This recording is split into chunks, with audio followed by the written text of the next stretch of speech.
Hello and welcome to Halftime Live, and it's currently Norwich City 0, West Ham United 0 from Carrow Road. If the Hammers manage to get all 3 points today, they leapfrog Manchester United and they go into 5th spot, just 5 points behind Man City, who sit 4th. I'm Gio from Hammers Chat. I've got Gonzo and Tom with me as well. Gonzo, what's your brief thoughts on the first half there then? I think it's probably our best first half for a little while. We normally start quite slowly, so I was quite surprised, really, bearing in mind we played 120 minutes on Tuesday to see us, just to see us that energised, really. Do you agree with that, Tom? Are you happy that's 0-0? Because as Gonzo said, we've really started slowly in the past for the first half, so it's actually a blessing. Yeah, I mean, I think the other day, it's not as slow a start as we had against Southampton. We're looking at about 15 minutes for that. It was a little bit slow for the first 5 minutes, but we picked it back up. I think it either goes two ways. After 120 minutes, you're either completely replenished or you're going to start feeling it. And I think we've played not our best, but it's been a decent first half. I think Norwich were always going to come out guns blazing though, because Sunderland won earlier in the day, which has put pressure on Norwich City, I think, for today. Had Sunderland maybe lost, I think Norwich might be a bit more reserved, knowing that their relegation opponents have just dropped their points. Gonzo, do you think Slaven Bilic should be happy? Do you think he's going to be saying what you've just said, really, to his men there? I do think he'll be happy, but, well, firstly, for the reasons that we said, that he's managed to get a sort of bit of first half life out of the team, which has not been evident in the previous games. I also think he'll be quite happy at the way Norwich are playing. So they're playing a very, very high line. They're clearly playing an offside trap. And in fact, with me as a manager, that gives you something to really get your teeth into at half time. So you can look at that tactically and think, right, okay, but there's space to exploit behind the defence. Well, we'll talk about that high line in a wee minute. Tom, what do you think is the other manager of the day, Alex Neil's going to be saying to his Norwich City men? Do you think he'll be sitting there thinking, these West Ham boys will be knackered come the end of the game? They played extra time. Let's just preserve with the 0-0 and wait, because as time goes on, space will open up, and that's where we capitalise. I think so, but our back fours look so solid week in, week out. You know, in the Norwich back line, there's a couple of gaps open up, but with us, it doesn't seem to me. I mean, Byram slotted in well today, and Collins and Ogbon have looked like a rock yet again. So. Whereas, I mean, he might say, yes, it's 0-0, they're there for the taking, but something fills me with confidence at the minute that just says, I don't think we will concede. I really don't. Yeah, well, there's not much highlights to talk about. If you're watching Halftime Live for the first time, we normally talk about the highlights and go over the action, but there's not too much to get into. There's only a couple of half chances for Valencia and House on either end, a couple of free kicks that's not really come to anything for each side. So I'm going to do something different. Gonzo, what do you make of the matchups today? Is there any matchup today, player v player on each side, that's going to be important to the outcome of this game, or that looks like something could happen?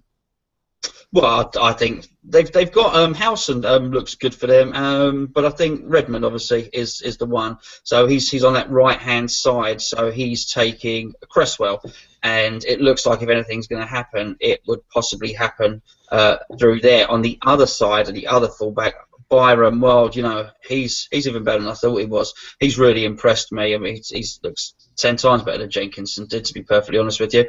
And I think finally the other matchup is going to be Valencia. Now, Valencia normally, for me, he plays very, very poorly. I'm not his biggest fan, as regular viewers would know. And then he seems to pop up and he'll score a goal or create an assist. I think he's putting in a shift this time. I mean, he's still got the first touch of a T-Rex, to be honest with you, but he seems to be making things happen and falling over a lot less as well. So I think, again, as I say, they've got a high line. If we can get in behind that, then, you know, then him with, is it Basong? Yeah, Basong and Flossie. Yeah, I think Valencia can sort of isolate Basong and maybe get a bit of joy there. Tom, you'd say Collins is solid. I actually think Collins is looking quite shaky today. I think Cameron Jerome's got his number on him a wee bit.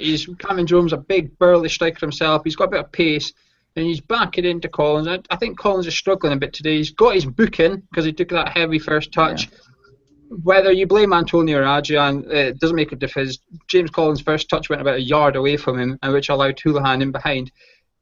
Do you worry about James Collins being on the booking, Tom, or are you quite confident that he's a seasoned professional, he knows what he's doing, but until this season, we all knew James Collins as Calamity James, who'll give away a goal scoring opportunity or who'll make that silly tackle he doesn't need to. Do you think he's got rid of that?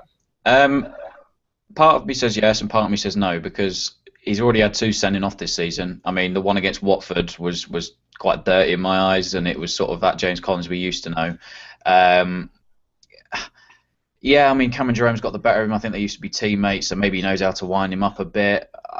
Thing is, though, I've doubted Collins before, and he's come through, and he's put in some fantastic man of the match performances this season. So, yeah, maybe he looked a little bit shaky, but for me, I feel confident that he's really not going to get scored on. And I mean, both him and Ogbonna together, I think they've played quite well. I mean, we may have different opinions on it, but for me, Norwich City don't look good on the attack. I really don't think they do. So. Yeah, well, Michael Jones is the referee. He hasn't handed out a red card since August, so he doesn't give out too much yellows either, despite him giving out 3 in the first half. I think Norwich City's booking player Stephen Naismith needs to wind his neck in a wee bit. I think him and Byram are going really at it, and I think Byram's getting the better of him in terms of just slowly winding him up a wee bit. Gonzo, let's talk about Norwich's high line. You've mentioned it a couple of times. I think Valencia's been onside more than twice. I think Valencia has actually got it.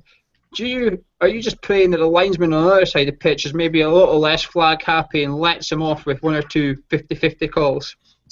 Yeah, but you're going to have that when you don't have television replays and have it on the way that rugby union does, or or cricket or whatever. But at some point, that flag is going to stay down, and I think it's a risky strategy. I also think they're perhaps not going to be in the biggest rush to get Carroll on, because I think the moment Carroll gets on, then they'll be happy to just continue to play the high line, and we really have no threat going in behind, unless it's Antonio and, of course, Byram, who you mentioned. He seems to be getting the better of Naismith and perhaps overlapping a little bit there. I also think the key to that high line is releasing him, and what's good is we've actually got the good out of the Song twins. We've got the good one rather than the crap one playing today. So he really looks to be on form. So I think he could well release a ball that releases one of the players with some pace.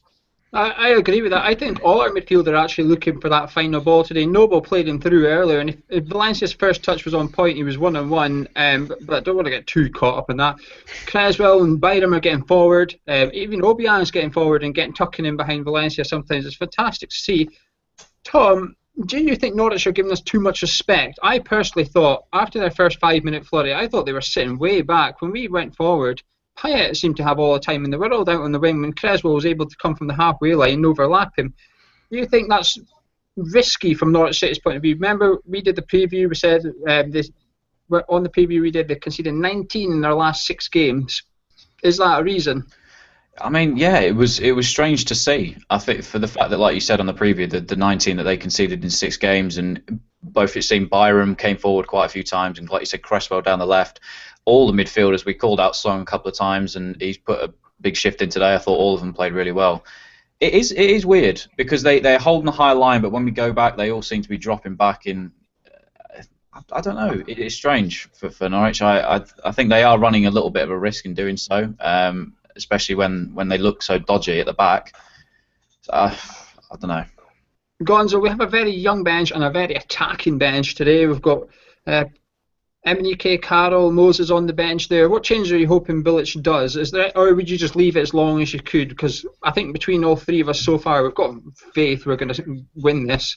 Yeah, I mean, if it ain't broke, don't fix it. Obviously, the 120 minutes on Tuesday will come into play. So rather than have any sort of preconceived ideas, if I was manager, any preconceived ideas about who I was going to change at what minute, I would just keep my eye on things, look at who might be flagging, who might be puffing a little bit, and then replace them as it happens. I think just with regards to what you said about Norwich and all the goals they conceded, they had a very young keeper for that, and they've actually brought back Ruddy today for this game, who's not played for those games, I think you'll find. So, and also in terms of them taking a risk, I think they have to take a risk, and you have to when you're in that situation, and fortune favours the brave. So it might well work out for them, but I mean, like Tom said, our defence is pretty good. Bonner's done some fantastic interceptions today as well. Looks fully in control. They're going to find it very hard to score against us.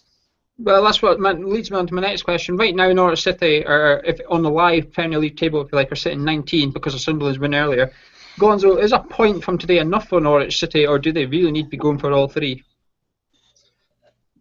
It's there's still enough games left for them to take a point and go forward with that. But I mean, he looks like a brave manager. He looks like an attacking manager. They've got plenty of players on the pitch who want to attack. So I don't think, whilst it might be enough mathematically for them, I don't think it's going to be enough for Alex Neil. I think he's going to go for the free, play into our hands. As long as our fitness is good, I think we're going to win the game. Todd, what do you think about for us then? Is a point enough for us? As we said at the very start, we win this, we go 5th. Will it be opportunity missed if we leave with a point, or will it just be another solid point that we pick up and we just gradually build the foundations for West Ham United?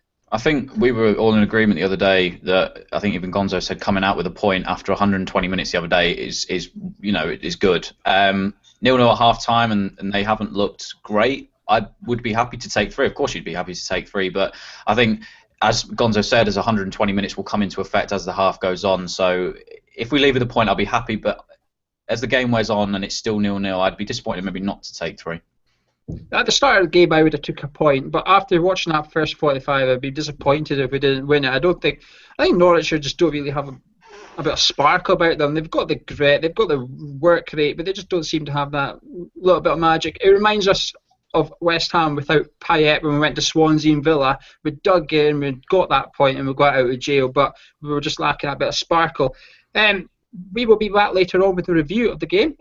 Gonzo here has a competition to win a Payet t-shirt. There's only been 6 made, so do pop back on the review to find out how. It's very simple, it costs you nothing. It'll take you a minute to enter 3 times, so loads of chances of winning that t-shirt. Also, if you're wanting the match report written, go on to clientandhugh.info straight after the game. It'll be up quicker than our video review anyway, but if you're wanting the video blog of it, do pop back to our Hammers Chat channel. Make sure you subscribe. Also, if you fancy chatting with other fellow Hammers during the game or after the game, come on to our free forum, hammerschat.boards.net. Again, it takes 2 minutes to sign up, 100% free. But anyway, I've been Gio from Hammers Chat, that's been Gonzo from Hammers Chat, and that's been our new panellist, Tom from Hammers Chat. But thank you very much for watching us. Hopefully, West Ham can get the 3 points, and tonight we will be 5th, and our review show will be buzzing.